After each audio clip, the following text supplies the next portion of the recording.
Shalom. And I'm going to start off by giving all the praise, honor, and glory unto Yahweh, Bahashem, Yahweh Shai, Bahashem, Wachach, Kodesh. Double honors to my teachers, the head apostles, and elders, and Queen Millstone. And salutations to Wakim, that's out there listening, pushing for this word with truth and sincerity. And if you Akwith as well, that's listening with sincerity. Alright, today, just coming back at you guys through the spirit and power of Yahweh, Bahashem, Yahweh Shai. And I'm just going to make a real quick lesson. Alright, and basically what the Apostle John, or you may say John the Revelator, alright, what he saw, alright, in Revelation 21 and verse 2, which we're going to read, alright, pertaining to how he saw New Jerusalem, alright, coming down from the Most High out of heaven, okay, because, you know, when people hear about that, they think that it's, you know, talking about a flying city that's going to come out, you know, from the Most High. And here it is, boom, that's New Jerusalem. That's the kingdom of heaven, a flying city in the sky, which is not so, okay? Because once you come into this truth and, you know, you start reading the scriptures with understanding, right, as it tells you in the book of Revelation 1 and 3, right? Blessed is he that readeth. And then when you go to that definition of readeth, is what read with understanding, you know, being able to comprehend what you're reading. Because what now you have the eye solve from Yahweh Shem Yahweh Shai. So as you read the scriptures, as you have the Holy Spirit guiding you to tell you to jump from that precept to that precept to see the full picture, now this is not now the scriptures is not going to be to you as a stumbling block. It's not going to be, you know, gibberish, right? That's why these people, when they read this, you know, the scriptures, they take it like word for word, man. Okay, you got to understand that the scriptures, they're written in allegories, they're written in parables, they're written in code, because it's not meant for everybody. Okay, this message is only for the few, all right, that Yahweh Shem Yahweh has chosen. Okay, so without further ado, man, we're going to jump straight into it. All right, we're going to start at verse 1, but the point really is at verse 2. Okay, we're going to break that down. So let's read it. This is Revelation 21 and verse 1. It says, "And I saw a new heaven and a new earth, and the first heaven and the first earth were passed away, and there was no more sea." Yeah, Apostle John, he basically saw the kingdom of heaven. Okay, the first heaven and the first earth were passed away. Meaning what? The current rulership that we're in is going to be done away with. Esau's rulership is coming to an end. And that new heaven, that new earth is coming, man. Which is what? The kingdom of heaven. Where the earth is going to be renewed, man. Okay, under the management of Yahweh Shai, man. Alright, which it speaks about that in, you know what, let's get that real quick in Peter's. This is 2 Peter's 3 and verse 13. It says, "Nevertheless, we, according to his promise, look for new heavens and a new earth wherein dwelleth righteousness." Yeah, that's what us that be of the hopeful elect were earnestly looking forward to. As the Apostle John saw, he saw that new heaven and that new earth, man. We just read it, okay? And as we read that, we understand that, that's part of basically, you know, of the prophecies that's supposed to come to pass, man. In lack of better words. Or you could say part of the reward, all right, for us doing this labor, okay? We're going to get the opportunity to be the first ones to enjoy, all right, the kingdom of heaven, okay? So, we look for a new heavens and a new earth wherein dwelleth righteousness. All right. And once again, you know, when you go into that word new, it's the word kainos, which means renewed. All right. It's not going to be literally a new earth. You know, this one's going to be, boom, done away with. Because scriptures tell you that the earth abideth forever. Right. Roughly paraphrasing. So, really, the earth is going to be renewed. All right. Under the management of Yahweh Shai. Because he's the one that's profitable for the earth with his, you know, 144, all right, ruling under him. You know, it tells you that in Wisdom of Solomon how that the multitude of the, you know what, let's get that real quick. Okay. Salakia. Let's get that real quick. And Wisdom of Solomon 5. No, it's 6. I think it's 6. Wisdom of Solomon 6 In verse 24, it says, "For the multitude of the wise is the welfare of the world, and the wise king is the upholding of the people." Yeah, who are the multitude of the wise? Really, it's the 144, man. Okay, and the rest of the elect, because those are the ones that's gonna be the welfare of the world, man. Okay, under the rulership of Yahushua, because Yahushua is that wise king that's gonna uphold the people. You see, because it tells you in let's get that real quick in Ecclesiasticus, Salakia, in Ecclesiasticus 10 and verse 4, it says, "The power of the earth is in the hand of the Lord, and in due time he will set he will set over it one that is profitable." And who is that profitable one? Well, Yahushua. Because once again, as we read in Wisdom of Solomon, right, how that the king is the upholding of his people. Yahushua is that king that's gonna be upholding the people. Okay, he is that profitable one. Okay, he is the one that basically received all the instructions from the Heavenly Father Yahweh to make the creation. So indeed, he is the profitable one, because he understands how the elements go together. He understands the guidebook, you may say, because he received it from the Heavenly Father. All right, Salakia. So back to Revelation 21. All right. Oh, bear with me for a minute. Revelation 21 and verse 1 again. Let's read that again. Verse 1. It says, "And I saw a new heaven and new earth." And we broke that down, that new heaven and new earth, right? Is that the earth basically being renewed under the management of Yahushua, which is the rightful owner, you may say, of the planet Earth. Because once again, he is that profitable one. He is the one that's going to renew the earth and make the earth, bring forth, her strength, you may say. Okay? Because it tells you that, the earth is going to be enlarged. Okay? So, hey, beautiful things, all right, are coming very soon for the Israelites. Okay? Starting with the elect. All right? It says, "For the first heaven and the first earth were passed away, and there was no more sea." Yeah, this current rulership right now that we're in is going to be passed away. It's going to be done away with, man. Okay? The time of the Gentiles, okay, it's coming to an end. Salakia, bear with me, man. Satan is attacking my throat. Right? The time of the Gentiles is being, we're currently at the last rulership of the Gentiles, man. Okay, which is the rulership of Esau, Edom. All right? And Jacob is next in line. Isaiah, 2nd Ezra 6 and 9, right? Verse 2, this is the point here.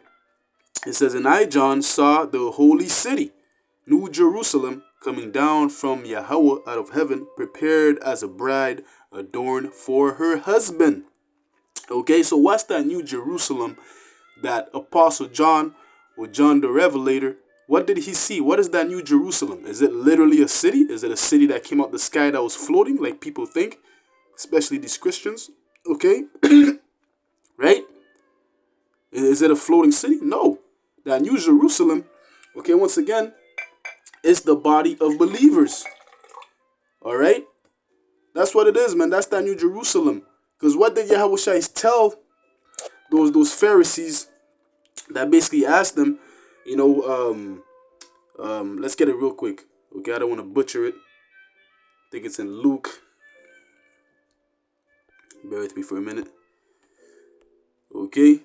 Because, this precept here is going to bring the point home. Right? So it's going to tell you basically why that it's not literally a flying city that's coming out the sky, man. Because Yahushua stated, we're going to get it.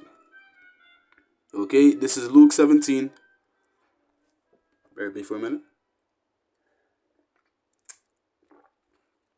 This is Luke 17. All right, in verse 20. It says, "And when he was demanded of the Pharisees, when the kingdom of Yahweh, by Hashem Yahushua, should come, he answered and said, The kingdom of the Most High cometh not with observation." Right? The Pharisees were asking Yahushua, when is the kingdom coming? Right? Because they're expecting that, it's going to be like, later, once again, a city that's going to come out the sky, right? It says, Yahushua is basically giving the answer. He said, what? the kingdom of the Most High cometh not with observation, neither shall they say, Lo here, or Lo there. For behold, the kingdom of Yahweh Bashim Yahushai is within you. Okay? So in other words, Yahushai told him that what? The kingdom starts from within. Right? It starts from your lab, from your mind. Okay? Because what? Your mind has to be made ready first. Alright? In order to be delivered and be partakers, you may say, of the kingdom of heaven. Right? The kingdom of heaven starts from within, man. You see? That's why Apostle Paul said that what? We have this treasure in earthen vessels. What's that treasure? This truth, man, which is, if you hold on until the end, right? If you let this truth do its work in your mind to purify your mind from this Babylonian garbage and being converted to the image or to the mindset of Yahushai, then hey, you're most likely going to be part of the prophecy or of the vision that John saw of that new Jerusalem coming down from Yahweh out of heaven, man. Which is again the body of believers, the men, the elect. Alright? Because as we're going to read in Revelation 21, it's going to tell you that how that the tabernacle of the Most High is with men. So it's the body of the believers, the men. Okay? So let's get this real quick. Alright? In 2 Corinthians 4, let's start at verse 6. It says, For Yahweh, who commanded the light to shine out of darkness, hath shined in our hearts. And what's that light? The truth. Okay? He hath commanded the truth to shine out of this darkness and gruesome world that we're currently living in, man. Alright?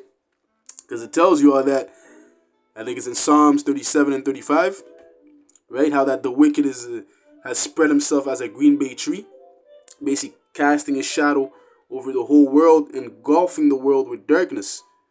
Okay? But we know that, as scriptures say that, the Lord always leaves a remnant that he basically sends his truth to, man.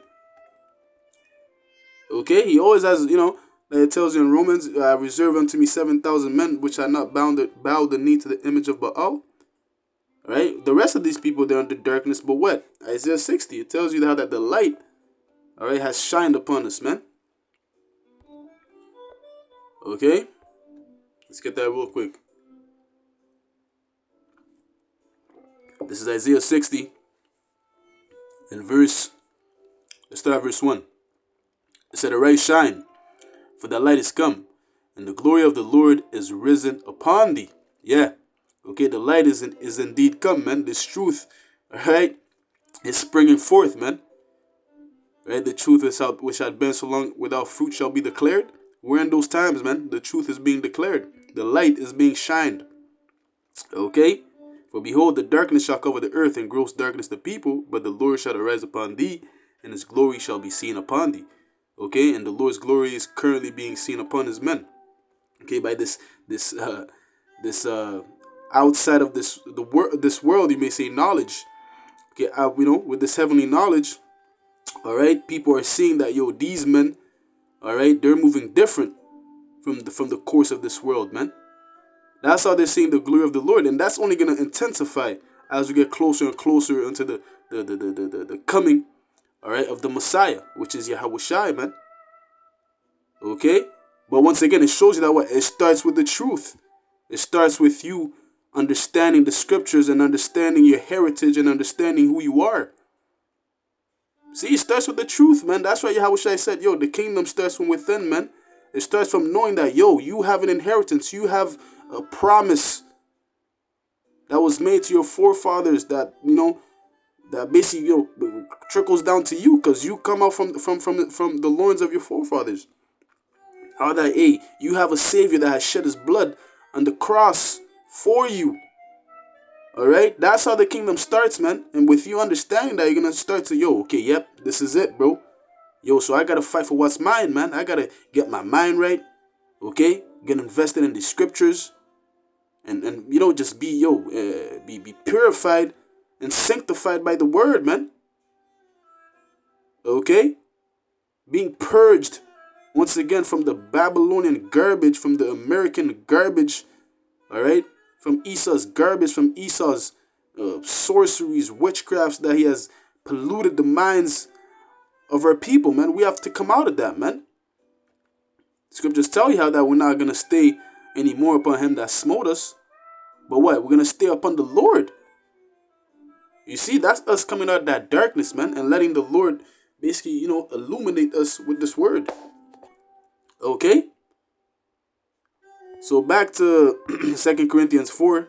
Right, let's finish that off. I still didn't get the point in verse 7.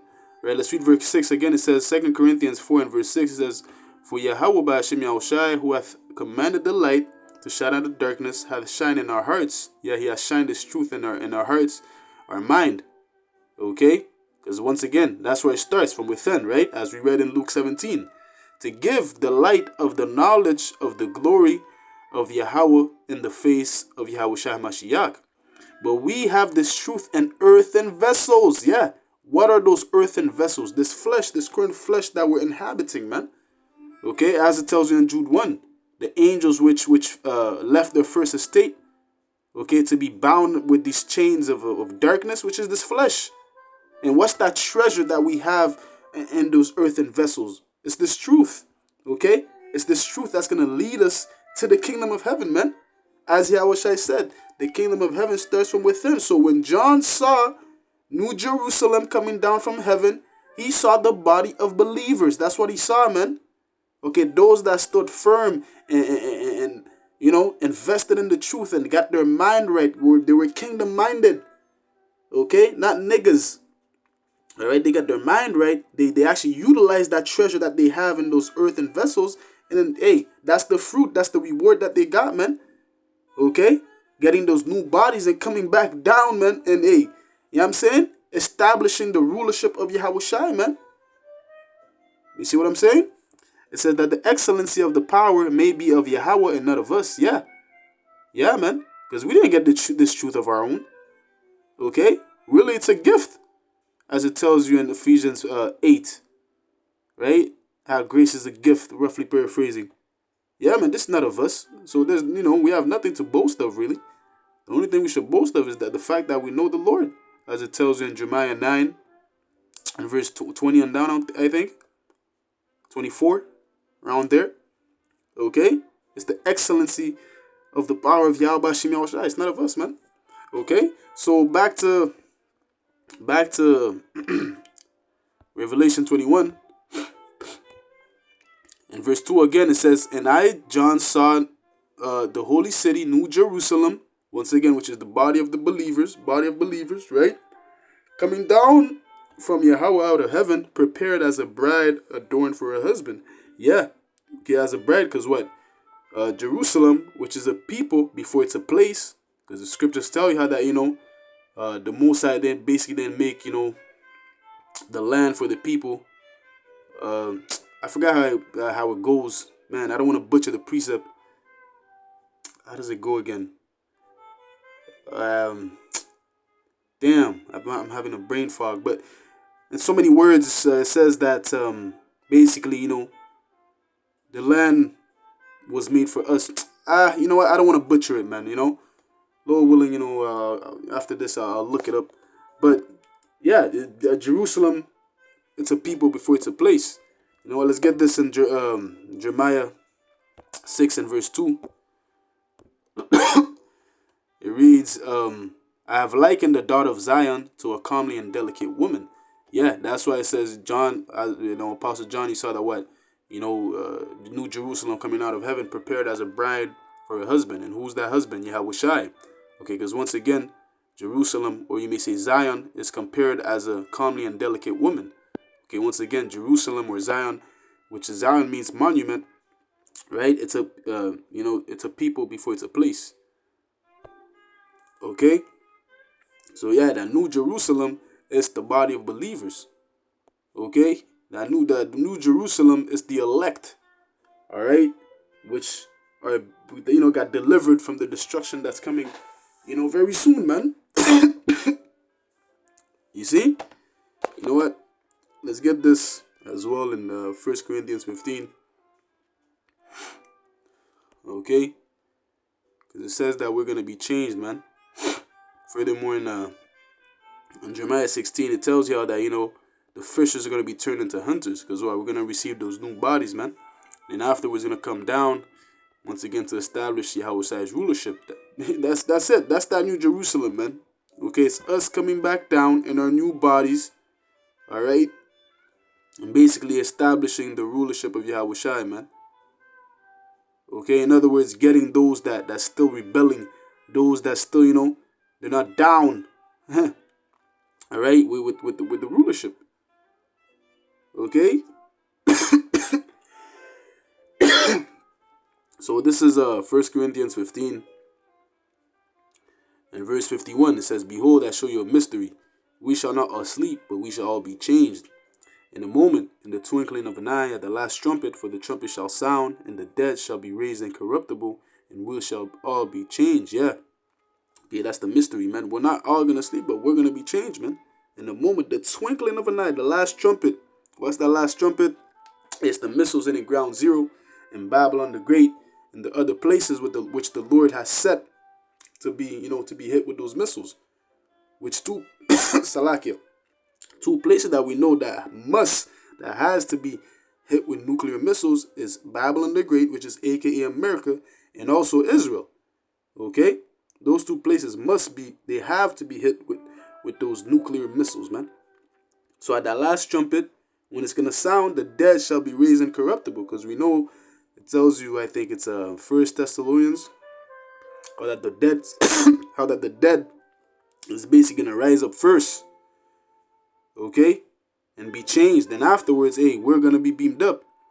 Those of us that still, here, all right, Baratas that we endure to the end. Those of us that still be here, those of us, that partake in that, like Yahushua said, there be some standing here that shall not taste of death. Then afterwards, hey, we're gonna be changed as well, right? For this corruptible, being this flesh, okay, must put on incorruption. Yeah, what's that incorruption? Those heavenly bodies, man. Those celestial bodies, okay? Those suits that we have in the heavens reserved for us, okay? And this mortal must put on immortality. Yeah, this mortal being this flesh, we have to put on immortality. Okay, how else are we going to reign forevermore and not die, man, if this flesh is not shed, man? Okay? You know what I'm saying? This mortal flesh cannot go up into outer space and still, basically maintain its form. Right? That's why you see, when Esau demonstrates his these different space movies, or he sends his satellites up there in the space. Hey, they have to wear special suits to go up there, man, or else, hey, they're gonna die. Right? That's why, one of the reasons we have to be changed. Okay? It says, verse 54, "So when this corruptible shall have put on incorruption, and this mortal shall have put on immortality, then shall be brought to pass the saying that is written, death is swallowed up in victory." Yeah, death is going to be swallowed up in victory, all right, for the elect and the rest of the Israelites. Because eventually, all right, the 2/3, all right, which are going to be nutsack Israelites, they're going to come back to the loins of the elect and partake and eat of that fruit of immortality as well. Okay, but hey, we're going to get that first bite, though. Okay, Abarataza, we endure to the end. We're going to get that first bite, and we're going to be the ones that John saw, all right, in that vision, how that he saw New Jerusalem coming out of heaven, man. Okay? If we endure to the end, we're going to partake in that prophecy, man. Okay? So once again, hey, Revelation 21 and verse 2 is referring, New Jerusalem is referring, all right, to the elect, man. That's who it's referring to. Okay, it's not referring to no flying city in the sky. Okay, that's gonna come out from heaven, and that's gonna be the headquarters of the kingdom. No. Okay, the kingdom is gonna be on earth. Okay, with Yahushua being the head ruler, and then afterwards the 144 reigning, all right, under him. Okay. Yeah, so with that, man, I'm gonna close it off there. Alright, by giving all the praise, honor, and glory unto Yahweh, by Hashem, Yahweh Shai, by Hashem, Wachach Kodesh. Hey, Lord willing, this lesson was edifying. Alright, until next time, I'm going to say Shalom.